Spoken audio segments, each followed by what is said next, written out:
Hi YouTube, I'm PeggyLu Who, and this is my channel, PeggyLu Who Reads, or PeggyLu Who Reads.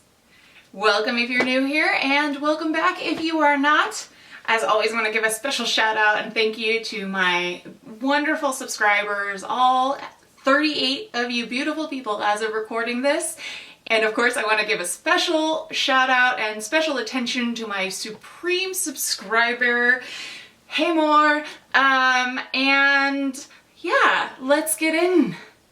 This is going to be my wrap-up video for August, and as per always, I'm going to do the books in the order that I finished them throughout the month, and I'm going to do the thing that I have been doing, where instead of doing 5 out of 5 stars, I do 5 out of something to do with the book. So for example, if I'm talking about Winnie the Pooh, I might say 5 out of 5 honey jars, or if I was talking about Twilight, I might say 1 out of 5 sparkly vampires. So in the month of August, a lot of the books that I read were from the library, and I checked them out either as ebooks or audiobooks. So I'll be doing that thing where I pop up the cover art on either side, so there won't be as many books for me to hold up. But first up is so this is one of my reread my favorites challenge books, Pride and Prejudice by Jane Austen, which I give 5 out of 5 barouche boxes. The barouche box is a type of carriage. It's really fancy, really upper class, expensive type of carriage owned by the Lady Catherine de Bourgh in the novel. I reread this in July, which was also part of Jane Austen July, but I finished it in August. And actually, I have to admit something. As I was reading this, someone was asking me about it and asking me if I really liked this book. And we got to talking, and we were talking about how they had read all of Jane Austen's 6 novels, and 6 completed novels. And they asked me if this really was my favorite, and I thought about it for a second, and I realized, like, it's actually not my favorite Jane Austen. It's a close second to Mansfield Park. So I don't know whether that means I need to add Mansfield Park to my bookshelf of favorite books, or whether that means I need to replace this with Mansfield Park. But I may have to add another book to my favorite bookshelf, and then I might have to read another favorite book. Favorite book. So keep an eye on that in the future. But anyway, Pride and Prejudice, 5 out of 5. And the reason why I love this book is, not to go into it too deep because I'm going to do a whole video, but the reason why I love this book is just because of the subtle, witty sarcasm and satirical comedy that is Jane Austen, that most people, I feel, in the greater non-Austen fans don't give her credit for. And I think a lot of people think that Jane Austen's novels are kind of boring and nothing really happens, and I would wager to say that that is more of a critique of the society in which Jane Austen and her characters lived, where women's opportunities to do stuff was really constricted. So their lives were kind of about sitting around and doing needlework, and in actuality, Jane Austen's heroines do kind of get out and about a lot. I don't know, perhaps more than really is historically accurate. I don't know that they all had as much opportunity to go on pleasure tours at the Lake District, or constantly be heading into town, or going with acquaintances down to Brighton or Bath, etc. But yeah, so 5 out of 5 barouche boxes, and keep an eye out for that video where I will go into depth about why I like this novel and talk about it a little bit more. The next book that I read and finished in August was an audiobook that I checked out from the library. The book is called Hench by Natalie, Zina, Walschots. And this novel is about, it's a fantasy novel, and it's about a woman, Anna, who works as a temp for a supervillain as a henchman, or hench, and she's actually a data entry hench. So she's working sort of, you know, in the office of the supervillain, because that's a thing apparently. And in the course of her work, she finally gets an assignment out in the field. She finally takes an assignment out in the field, which is something she had not been interested in, but she actually realizes that she's getting a little bit bored just doing data entry in the office. And so she goes out with her boss, who's the supervillain, and he is doing a press conference. And throughout the press conference, she ends up being, well, a superhero shows up to confront the supervillain, and she ends up being injured as somewhat collateral damage, and then ends up being disabled and having to figure out how to live her life at that point. And so she, while she is sitting and being disabled and dealing with this horrific injury that she's suffered at the hands of the superhero, she starts thinking about all of the damage that superheroes do in the course of their vigilante justice, and starts putting together data on it, because that's what she does. She's a data analyst, she's a data entry, data analyst type of person. And so this novel really spoke to me, because that's actually what I do in my real life job, is I do analyst type stuff. She starts compiling all the data around all of the different incidents and like the types of damage to physical structures, private businesses, public spaces, and then also starts calculating the cost in air quotes, the cost in human life and the cost in lost productivity of people also, you know, being injured like herself when she can't work.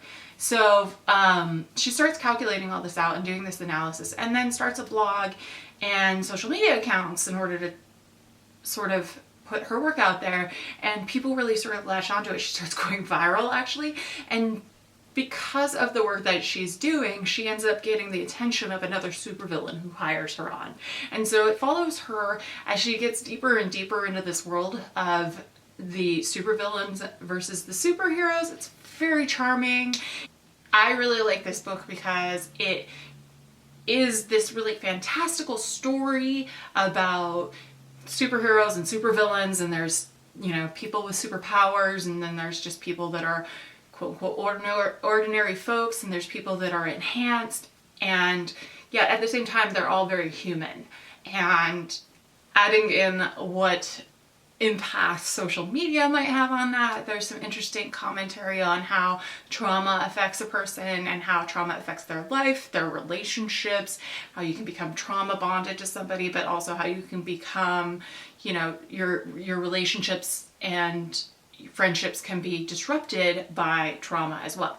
So there's a lot going on there, but it's just a really good novel, and it's actually very funny to think about that sort of world. If you think about like MCU, but you think about like the people that are just working in the office of the bad guys or the good guys that are keeping them afloat, and it sort of reminded me a little bit of, in the MCU, which is Marvel Cinematic Universe, there is this incident that happens, and it's in Sokovia, which is, I know, it's just a made-up country.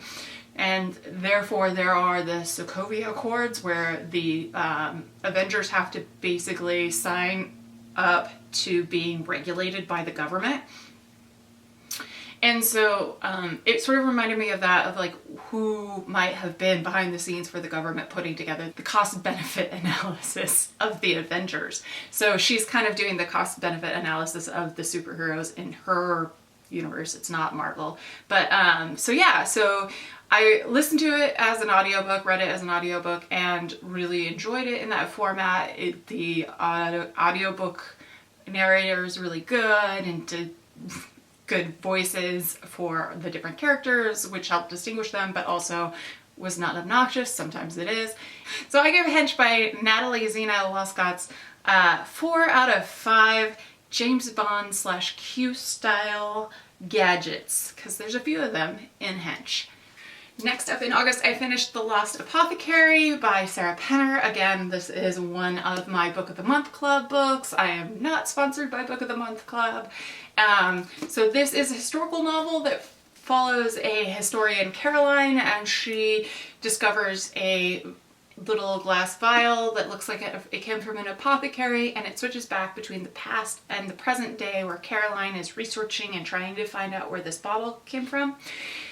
She's doing this as kind of a a way to distract herself from some stuff going on in her personal life. So she dives into this really deeply. This is a thing that she loved in the past, really diving in really deeply into history, and she was a history major in college. So the apothecary, the Lost Apothecary that she's researching, is a woman who in the late 18th century in London was creating poisons that she was selling to women to help them with their man problems.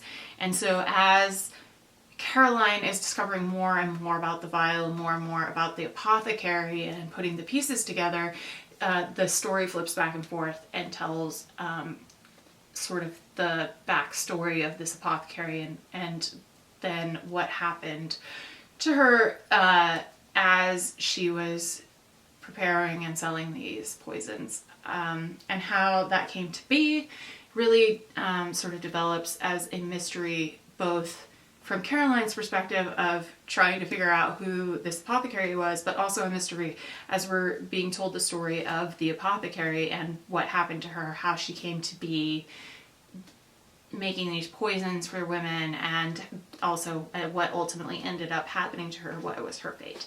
So I would give this 3.5 out of 4 little apothecary vials. It was pretty good. There were some things about it that I thought were kind of a little bit of a stretch. The course of Caroline's research happens basically over a week, and I felt like that was a little bit unrealistic, and I kept sort of being like, oh yeah, sure, you would just happen to, that was easy, that you figured that out. And I know it's a novel and I'm being super critical, but it just seemed a little bit far-fetched that it would really be this easy, that you would just come across this bottle and then magically everything would fall in line, that it would be really easy to figure out what the source of the vial was and like what happened to the apothecary. As well, there is a bit at the end where she gets into a prestigious university on a whim after she's decided to apply for grad school. Because that's how that happens. But yeah, still pretty good book. So next up was a book that I checked out from the library as an ebook on my e-reader. I'm going to pop the thing up. And it is called Dark Archives, a librarian's investigation into the science and history of books bound in human skin by Megan Rosenblum. Super goth. I gave this book 4 out of 5 books bound in sketchy leather. So I have an interest in the morbid and the macabre and the goth, and so I saw this book, and I think that I found it because I have in the past read books by Caitlin Doughty, who is a sort of internet famous mortician, and she has a group that she is part of that she calls the Order of the Good Death, and I think that I believe Megan Rosenblum is also involved with the Order of the Good Death. I think that's how I found the book, but I was very intrigued by it. I, to be honest, did not know that there were this many of these things roaming around. It is a fun book to be out in public reading and to be able to tell people, hey, guess what I'm reading about? It's a book about books bound in human skin. So she's working with a group of scientists, and she's managed to find a way, they've managed to find a way to test these books to see whether or not they are or are not actually made out of human skin, because a lot of these books, as it turns out, are believed to be bound in human skin, but they're not. And so about 50% of the books that they've tested so far have not actually been bound in human skin, even though there's been this long history of and a lot of stories about them.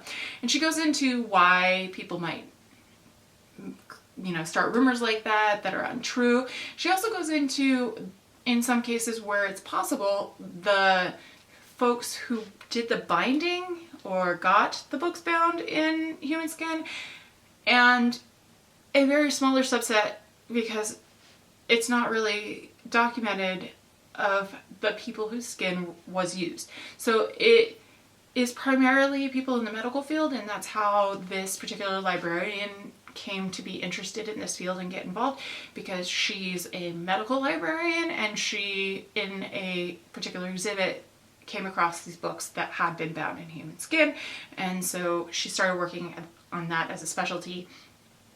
And the particular books that she first became interested in were a set of books, I think 3, that were owned by a doctor. And so way back, it used to be that you did not just like go into the world and just buy a book like this. Like, well, you could, but after a certain point, like the thing to do was like, if you were a collector of books, if you were like trying to build your own library or whatever, you would want all the books on your shelf to match. And so you would take all of your books and they would take out the actual like manuscript of the book, and then they would rebind it into leather that would all match. So that way all your shelves would be pretty uniform. And so she basically follows this doctor who was in the habit of collecting books and who had these 3 books that he decided to have bound in the skin of a patient that he had who was a woman who had been basically institutionalized. And so in this rare case, they were able to not only determine that this was in fact real human skin, that these books were bound, and they knew who the doctor was who had gotten the books bound, and as well the source of the skin. And so the book is very interesting, but it sounds really grotesque, and it's not. The author is really good at dealing with the source material in a way that is sensitive and compassionate, and like tells really interesting stories, goes into a little bit of the controversies around this. There are people who believe that these books should actually be buried in a sort of interment ceremony, like you might a person, a body. And there are a lot of people that want to collect these things because they have just morbid inclinations that are more morbid than my own morbid inclinations. But she really goes into all of those different sides of the issue.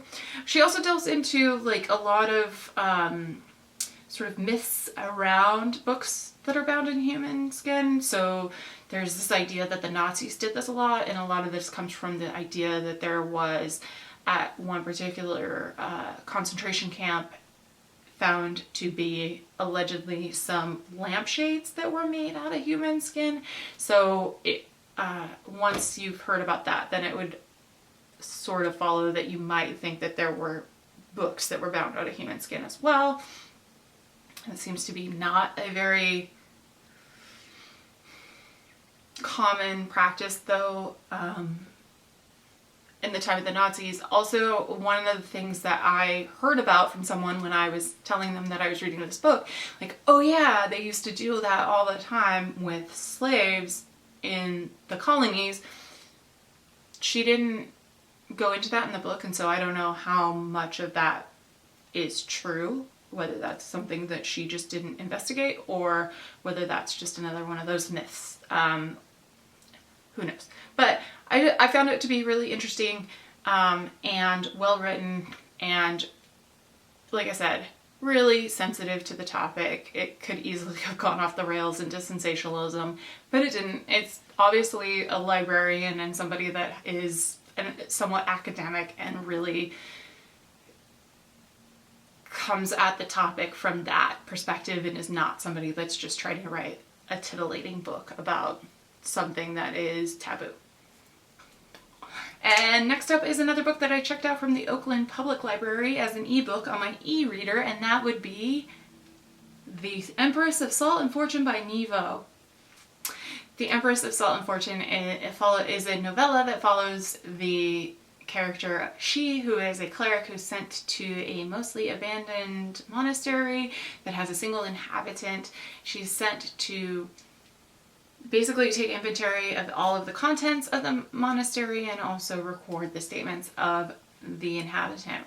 The inhabitant is an elderly woman named Rabbit, who had been the lifelong companion and handmaid to the Empress who's passed.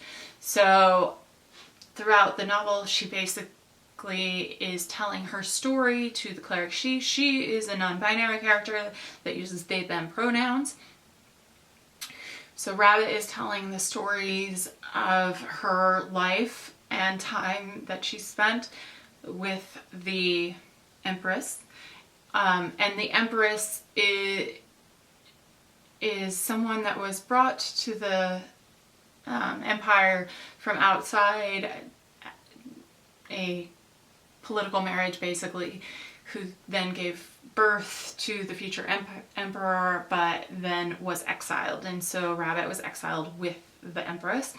And as Rabbit is telling her stories piece by piece, the cleric, she is slowly putting it together along with all of the contents in the house that is helping them to really piece together the story of what happened and the story of the Empress's life and how the Empress came to be part of the empire, and then how she was exiled with her handmaid, and then how she actually managed to contrive to come back to power. So it's a really interesting sort of storytelling structure. I like that you kind of get hints along the way. It's a little bit of a mystery-ish sort of thing. There's also some things about the world building that are slowly revealed as well throughout the various tales that Rabbit is telling. You learn that there are like battle mastodons as part of this world, and also the cleric, she has a magic bird that is their companion, and the magic bird's name is Almost Brilliant. Like, that's the bird's name. The bird's name is Almost Brilliant. That alone was like, okay, I love this book. But yeah, it's a really interesting, different way of telling a story, and a type of story that I don't think is very common. Usually when you hear about stories about empires and hostile takeovers, it's not the story of two women. So I really like that, and I like the non-binary representation of the cleric. And it is, of course, the first in a series, which I will probably follow along and keep reading. Next up is this book, In Defense of Ska by Erin Karn. This book was requested that I read by one of my subscribers, Ted. Ted is someone I know in my real life. Ted is someone that I know from the ska scene in my real life. So if you did not see my TBR a couple months ago, I picked this book up on Ted's suggestion, and I have a history with the ska music scene in the Bay Area. Oddly enough, Erin Karn seems to be from the Bay Area, and yet I do not know him, even though it is a very small and insular group of people. I give this 1 out of 5 out-of-tune horns. So basically, if I had to give this book a new title, I would call it In Defensiveness of Ska, citation needed. So I sort of noticed this before I read it and mentioned it in my previous video about it, that this is completely lacking any sort of citations or notations of sources when making assertions, and that there's also a lack of an index, which I thought was weird, and I was sort of like, I don't know about this book. It purports to be sort of somewhere between like music journalism, history, and a memoir. And so I feel like as a memoir, or maybe like music journalism, like basically a compilation of essays that you might find in a music magazine like Spin or Rolling Stone or Pitchfork, that you wouldn't expect to be citations or whatnot. But when it gets down to like history and making assertions about a style of music or what happened in history, I would expect there to be citations, and there's not. And so so that's one thing. Normally when you see that I have annotated a book like this, it usually means there's something that I like or something that I want to go back and check again. These are actually all things where it's either a bad faith argument or some assertion that is not supported and there's no citation. This is also places where there are misspellings, grammatical errors, editing errors, the same paragraph printed twice even. So this book is just a hot mess. and it doesn't know what it wants to be. I think that there are some chapters here where the author is just relaying anecdotes of his experiences being in a ska band or being a roadie for a ska band and being acquainted with his favorite ska band, which is Skink and Pickle, which is a band that is from the Bay Area that I am a big fan of. And those are actually, you know, pretty good, and they stand out though in between the chapters where he's trying to like make a case for the importance of ska music or the history of ska music, because it just doesn't really fit in with either of those two things, right? So again, doesn't know what it wants to be, and maybe he should have just stuck to that if he didn't want to do the work of, you know, where you would expect with a history book of doing like citations and whatnot.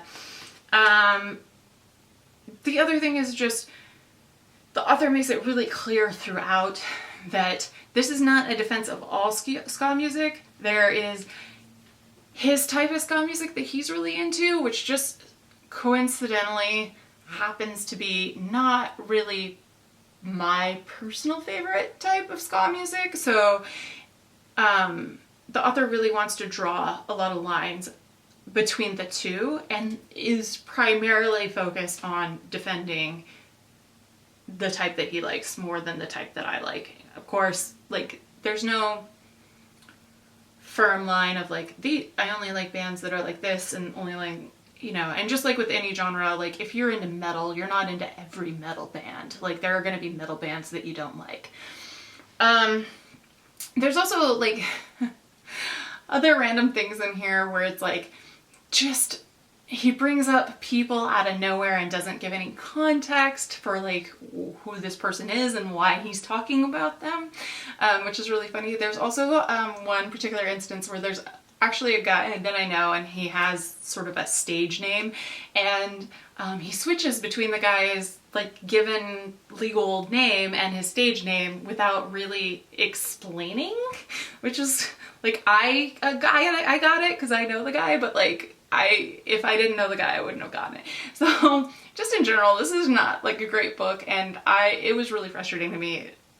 There's also just a lot of it where the author is kind of, for somebody that's feeling really defensive about his favorite kind of music, is very judgmental about like other types of music, like funk in particular. I'm like, what do you have against funk music, okay? Like you can't say that like you are just like such a put upon nerd, woe is me, because you like ska music and then shit all over funk music. Why? Like, haven't we learned like everybody's got their own particular jam that they're into? Like, why you gotta hate on something if you feel so hated upon? Like, I could talk about this for a really long time. Let me know if you want me to make like an extended version of griping about this book, because I can. I really, really can. But also, I'm really bummed that because some of my favorite musicians, like, and some of my friends get like a sentence in the entire book. They get like brought up just to only have like a blip, and that's it. There's like a blip, and I'm like, oh, but you brought them up, but you didn't talk about them. And then there's a lot of bands that were like part of this scene and this time, and I'm like, okay, you didn't know them, so maybe you didn't bring them up, but like, wouldn't you, in your research, then like, why wouldn't you talk about them? Because they had a place in the... Yeah. I could talk about this for a while, but I'm just gonna like end it there. But yeah, 1 out of 5 attitude horns. And the last book that I read in August is another book that I checked out as an ebook from the Oakland Public Library for my e-reader, and that would be Ace of Spades by Farida Abike Imide. And I gave Ace of Spades 4.5 out of 5 playing cards. Ace of Spades is a young adult dark academia book with a lot of good LGBTQAI plus representation. It follows 2 students who are seniors at a prestigious private high school, and throughout the course of their senior year, they are the target of a mysterious rumor monger that goes by the name Aces, who begins divulging some of their deepest secrets via text blasts to the entire school, including information about who they've dated in the past and some photos and videos and things. And so it follows these two students who are Devin and Chiamaka as they're trying to figure out who Aces is and who is doing this to them, and trying to do all of this in order to preserve their academic records and ensure that their future is not impacted by these events. So this novel, the reason why I gave it 4.5 out of 5 is because it really did build the tension that you want with a dark academia, with that mystery, with sort of thriller vibe. I didn't always know who it was or what the conspiracy was about. It presented different options that you, for a chapter or two, you thought it was this person, and then you thought it was that person, like a good mystery does. And like I said, there were times when I just couldn't put it down. That tension was building. It really stressed me out in a good way, but in a way that was like, I really got into the emotion of the book, and so I was feeling it myself. And I would say, like, if I had any critiques of this book, it would be that maybe it kind of went on a little bit long. I maybe cut off like about 50 pages, or, you know, cut it back about 50 pages, because at a certain point it was just like more and more and more, and it was just, I don't know, I just felt like it could have been maybe just a little bit shorter. There's also this plot contrivance that I just sort of like, kind of little bit of a, that's a technical term, by the way. It just a little bit bugged me that, because it was sort of based on a character having a specific response to a traumatic experience that wasn't very realistic. But other than those two things, very minor. Yeah, it was a really good book, and I would pick up another book by this author. So yeah. So those are my August. I did it! Yay! That was a really long video. Thanks for sticking with me. Those are my August reads. Stay tuned for my TBRs that will be coming out in a couple days as well.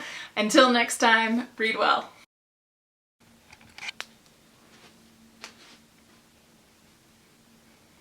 Change out the card, wait for the camera to focus, and here we go.